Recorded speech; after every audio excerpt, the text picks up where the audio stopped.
ব্রাজিলের হয়ে ২০২৬ বিশ্বকাপের শুরু একাদশে নেইমারের অবস্থান কি হতে পারে? এই প্রশ্নে অবশেষে ইঙ্গিত দিলেন নতুন কোচ কার্লো অ্যাঞ্চেলত্তি।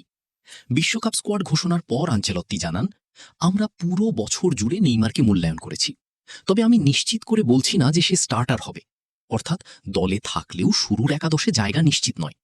তবে আঞ্চেলত্তি এটাও স্পষ্ট করেছেন, ফিট থাকলে নেইমার ব্রাজিলের জন্য খুবই গুরুত্বপূর্ণ একজন খেলোয়াড় হবেন। এমনকি তিনি বলেছেন, বিশ্বকাপে নেইমার গুরুত্বপূর্ণ ভূমিকা পালন করবে। তাহলে প্রশ্ন হচ্ছে, নেইমার খেললে কোন পজিশনে দেখা যেতে পারে তাকে?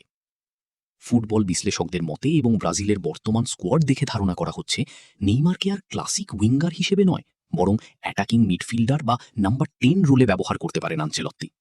সামনে থাকতে পারেন ভিনিসিয়াস জুনিয়র এবং রাফিনহা, আর তাদের পিছনে প্লে মেকারের দায়িত্ব নিতে পারেন নেইমার। কারণ বয়স, ইনজুরি এবং বর্তমান খেলার ধরন বিবেচনায় এখন নেইমার অনেক বেশি বল তৈরি করা ও সুযোগ সৃষ্টি করার দিকে ঝুঁকেছেন।